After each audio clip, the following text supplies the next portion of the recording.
Amén. La palabra del Señor la vamos a tener esta mañana en la segunda carta de Timoteo, capítulo 1.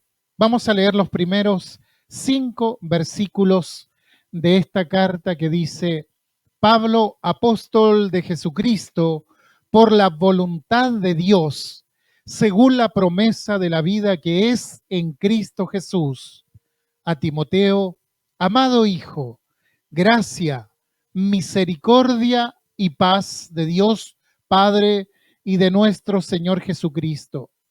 Doy gracias a Dios, al cual sirvo desde mis mayores con limpia conciencia, de que sin cesar me acuerdo de ti en mis oraciones, noche y día, deseando verte al acordarme de tus lágrimas, para llenarme de gozo, trayendo a la memoria la fe no fingida que hay en ti, la cual habitó primero en tu abuela Loida y en tu madre Eunice, y estoy seguro de que en ti también. Hasta ahí leemos la palabra del Señor. Sabe, en esta hora quisiera hablarles acerca de las denominadas limitaciones. Limitaciones que todos tenemos, porque ¿quién podría decir que no tiene alguna limitación? Las limitaciones son parte de nuestra naturaleza, son parte de nuestro diario vivir. Tenemos limitaciones económicas, donde no podemos tener todo lo que quisiéramos. No podemos tener algún bien material que anheláramos poseer. Existen las limitaciones intelectuales, lo que quizás nos privó de estudiar lo que nos hubiera gustado o porque no recibimos la adecuada educación en nuestra casa. Hay limitaciones del tipo familiar, obligaciones que muchas veces nos atan y que nos obligan a dejar otras actividades porque tenemos un padre enfermo o porque tenemos una madre enferma y entonces tenemos que cuidarle. Y son cosas que nos atan y nos limitan. También existen las limitaciones físicas que nos impiden movernos como queremos. Es decir, hay un montón de limitaciones de todo tipo. Tenemos limitaciones sociales, laborales, geográficas. Todas son limitaciones que potencialmente se nos presentan. En conclusión, nadie puede decir que no tiene limitaciones.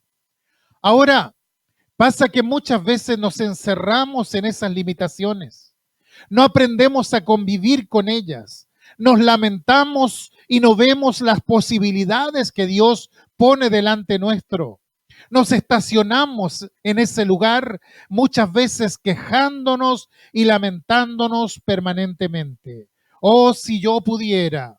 Oh, si tuviera más tiempo. Oh, si pudiera moverme mejor. Oh, si no tuviera esta carga familiar. Si económicamente me pasara esto. Y empezamos a dar vuelta alrededor del asunto.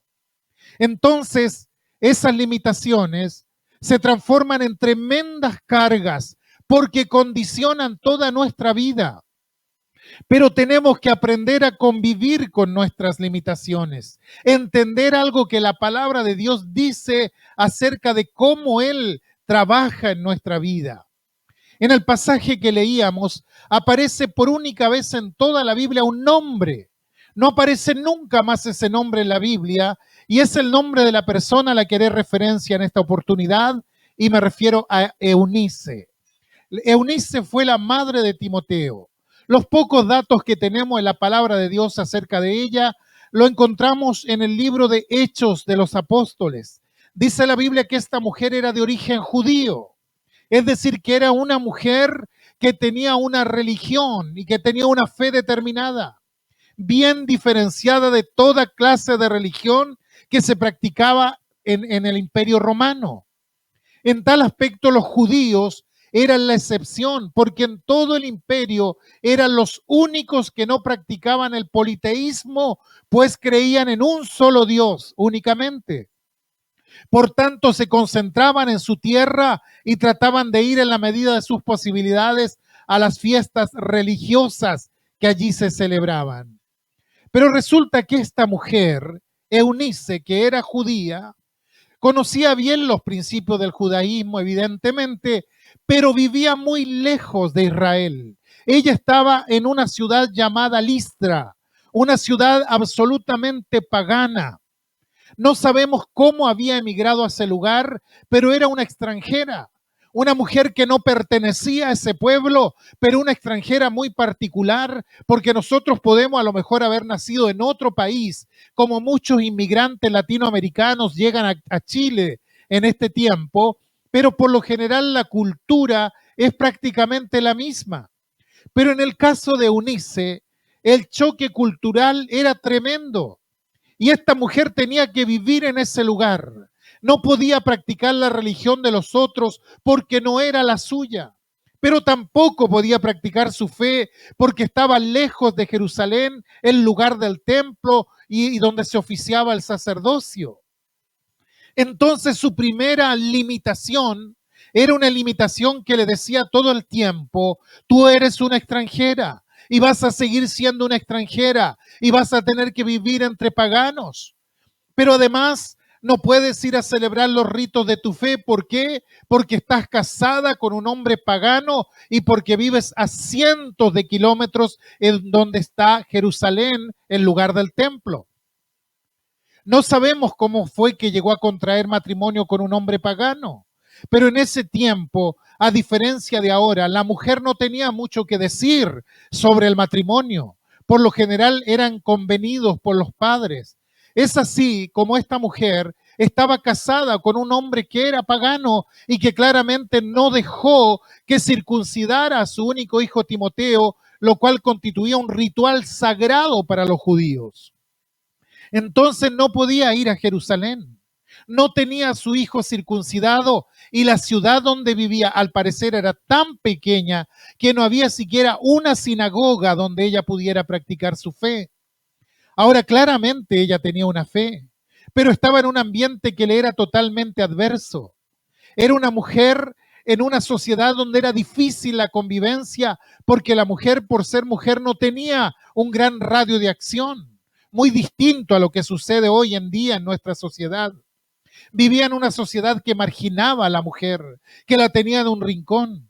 Entonces, cuando usted suma todo esto, usted ve a una mujer que tiene muchas limitaciones. No podía practicar su fe, tenía un marido que no compartía su fe y además estaba en un lugar extraño donde no podía decir: mira, yo los domingos voy a ir a la iglesia, voy a estar en el culto y después vuelvo y hago esto o aquello. No podía hacer eso, porque de acuerdo a su creencia, ella tendría que haber ido a Jerusalén para hacer esto, lo que le era imposible o extremadamente difícil.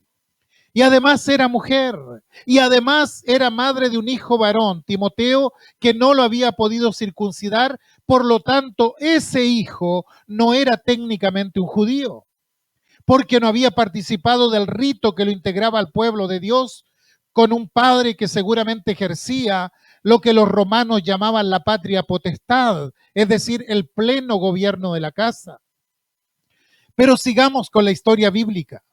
Cierto día llegan a Listra Pablo y Bernabé huyendo porque los perseguían de las ciudades donde habían estado antes. Pablo siempre era perseguido donde estaba.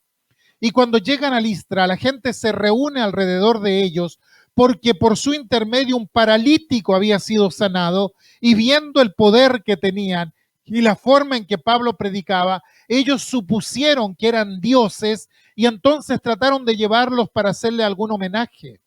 Pero ellos se opusieron, obviamente. Y en ese momento llegaron los judíos de la otra ciudad, generando animosidad, conflicto, y terminaron apedreando a Pablo y Bernabé y sacándolos de aquel lugar. No obstante, quedó un grupo de cristianos fieles allí, y entre ellos estaba esta mujer, Eunice. Eunice conocía las escrituras, la ley de Moisés, porque los judíos eran formados así.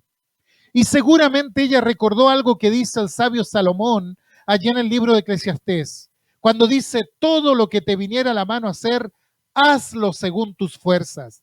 Y señala que eso es en el periodo de la vida. Esto seguramente ella lo sabía y debe haberse preguntado: ¿qué puedo hacer? Y cuando uno lee este pasaje que leímos al comienzo, nos damos cuenta qué fue lo que ella hizo. Cuando Pablo le escribe a Timoteo, el hijo de esta mujer, le dice, pero persiste tú en lo que has aprendido y te persuadiste, sabiendo de quién has aprendido y que desde la niñez has sabido las sagradas escrituras, las cuales te pueden hacer sabio para la salvación por la fe que es en Cristo Jesús. Desde la niñez. ¿Usted se imagina qué fue lo que pasó? Yo me lo imagino. Allí había una sola persona. Bueno, estaba la abuela también. Pero la madre que estaba allí, que conocía las sagradas escrituras y que tenía tantas limitaciones que no podía ir a Jerusalén, que no tenía la libertad de hacer circuncidar a su hijo como ordenaba la ley, seguramente pensó juntamente con Salomón, bueno, haré lo que tuviera mi mano a hacer según mis fuerzas. ¿Y qué le vino a su mano a hacer? Bueno, tengo un hijito pequeño. Era lo que tenía más cerca, aquello que podía guiar, y entonces empieza a formarlo, y por eso Pablo dice, desde la niñez. La palabra que usa es desde infante, desde la primera infancia. En aquel momento, Eunice empezó a trabajar en la formación espiritual de su hijo. Dicho sea de paso, vivimos en una sociedad donde se ha desvalorizado el trabajo de criar a los hijos. Pareciera ser que la única manera que tiene la mujer es trabajando fuera del hogar para poder realizarse. Por supuesto, yo respeto eso. Hay casos en que si la mujer no trabaja, es muy difícil que la familia pueda salir adelante. Entonces se necesita eso. Pero hay algo que tenemos que valorar también, y es la presencia de la mujer como madre, la influencia definitiva que tienen sobre sus hijos durante los primeros años de vida. Acá tenemos una mujer que dedicó el tiempo que su hijo necesitaba, no solamente para ver cuánto crecía, cómo se vestía, cómo se alimentaba, sino también pensó en la vida espiritual de él.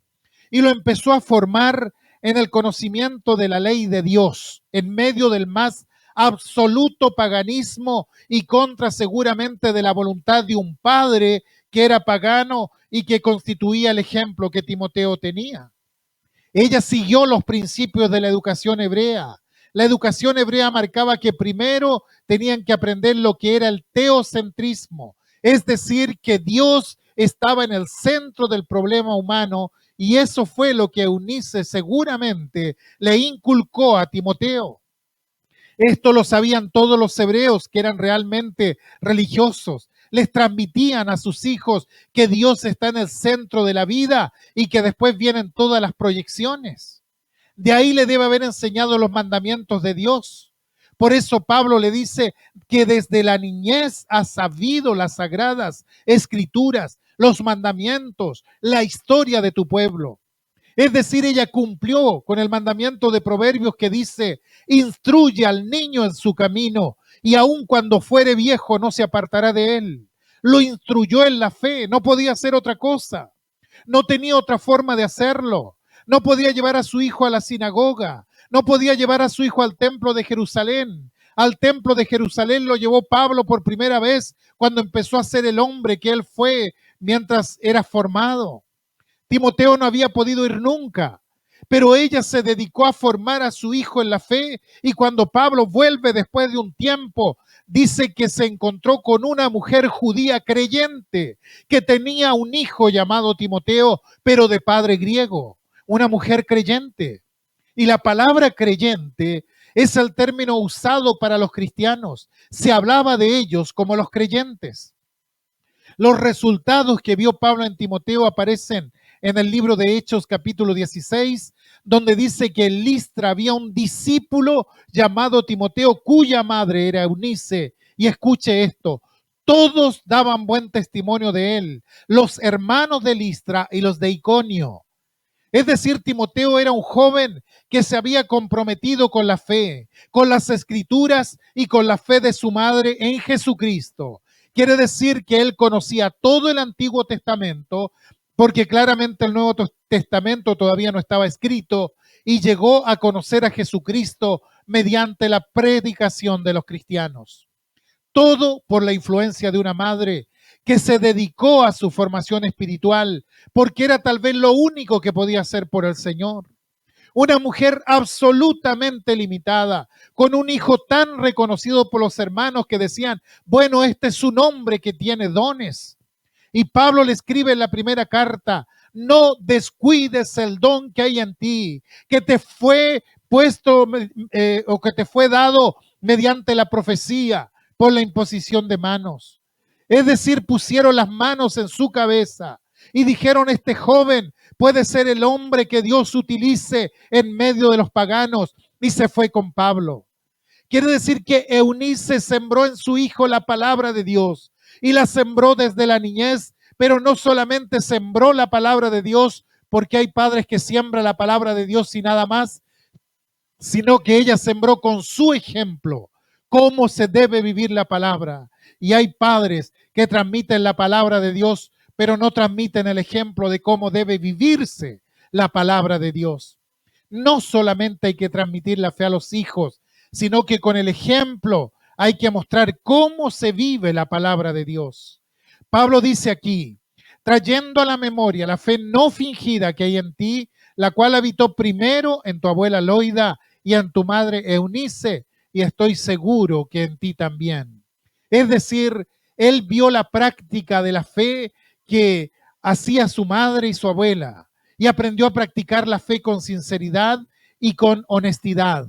Muchos hijos de cristianos se alejan de la fe porque ven una dualidad en sus padres, porque hablan una cosa y hacen otra distinta. Y cuando hay ese doble mensaje, sobre todo en el adolescente, se produce una crisis.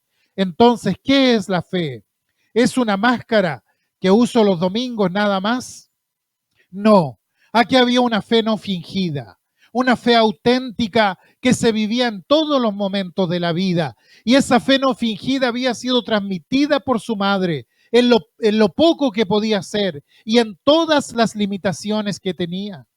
Eunice seguramente le enseñaba el mandamiento, pero después su hijo veía que ella cumplía el mandamiento.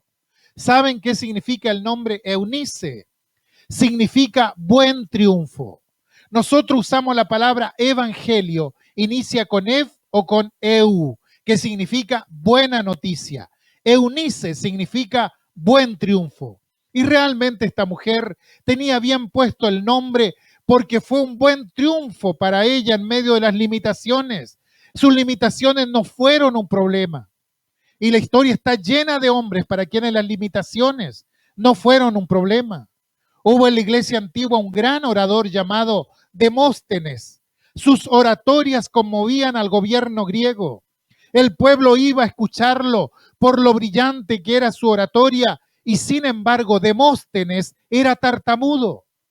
Y uno dice que largas serían sus discursos. No, no eran largos porque él había hecho toda una práctica para que su tartamudez no se notara. Por lo tanto, todos creían que era un gran hombre, bien elocuente. Pero lo que él hacía era ir a la orilla del mar, se llenaba la boca de piedrecitas y hablaba. Y trataba de dominar su lengua para poder hablar correctamente. Es decir, usó su gran limitación para hacer algo positivo. Franklin Roosevelt, a los 39 años de edad, quedó paralítico. Perdió movilidad en las dos piernas. Le dijeron, desde hoy tendrás que estar en una silla de rueda. Y sin embargo, Roosevelt llegó a ser el presidente de los Estados Unidos, haciendo toda su campaña en una silla de ruedas. Es decir, esto no fue ninguna limitación para él. El más grande de los músicos del romanticismo, Beethoven, él era sordo. Comenzó a quedarse sordo lentamente y cuando su sordera fue total, 24 años después, él escribió la 9ª sinfonía, la más grande. No la escuchó nunca, pero la escribió. Tenía los sonidos metidos adentro. No fue una limitación su sordera para él. La obra más grande de la literatura española, El Quijote de la Mancha, Miguel de Cervantes y Saavedra le apodaban el Manco. ¡Qué contradicciones tremendas! Louis Braille fue un educador francés que nació ciego. Inventó un sistema de lectura para los ciegos conocido como el sistema Braille. Quizá algunos habrá visto la película de John Nash, aquel esquizofrénico que se convirtió en un genio matemático. Él aprendió a convivir con sus alucinaciones, que las seguía teniendo. Hicieron una película maravillosa sobre su vida. Una de las más grandes pintoras latinoamericanas fue Frida Kahlo. Ella tuvo poliomielitis y no solamente eso, sino que a los 15 años tuvo un accidente de tránsito que le quebró en 3 partes la columna. Sin embargo, como poetisa y como pintora, se destacó como una de las más importantes de América. Los cuadros de esta mujer todavía se exhiben como una parte importantísima del acervo cultural de América Latina. Y podríamos seguir la lista, es grande, para estos hombres que vieron más allá de sus limitaciones. Hubo una mujer, y con esto termino, una mujer que se llamaba Ina Ogdon.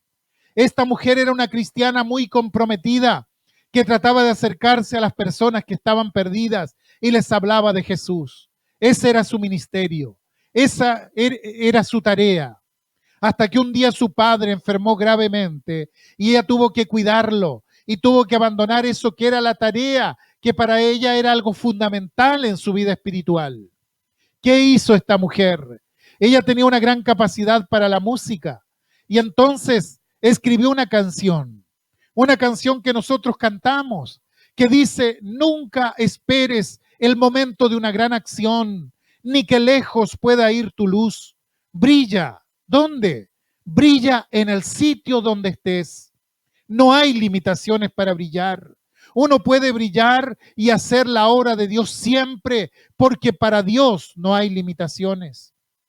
Quizá alguien diga: yo no puedo. Escuche el apóstol Pablo cuando escribe la carta a los romanos y habla de la salvación. Dice que Dios nos salvó por su gracia, que no fuimos salvos por obras, sino por la gracia de Él. Pero nos salvó para que hiciéramos buenas obras. Escuche esto: lo que Dios preparó de antemano para que anduviésemos en ellas. Lo que quiere decir que allí, cerca suyo y cerca mío, siempre hay una obra que Dios quiere que hagamos y que está por encima de todas nuestras limitaciones. Y eso es lo que podemos hacer. Por eso no existen limitaciones para un cristiano. Siempre puedo encontrar el lugar y el momento donde brillar y donde hacer la buena obra que Dios preparó de antemano para mí. Todos tenemos limitaciones, pero pasamos por encima de nuestras limitaciones por la gracia de Dios y podemos cumplir, pase lo que pase en nuestra vida, con la obra que Dios tiene preparada para nosotros. Eunice es un ejemplo de esto. Ella, con todas sus dificultades, sin embargo, encontró cuál era la buena obra que Dios quería que hiciera y la hizo hasta el final.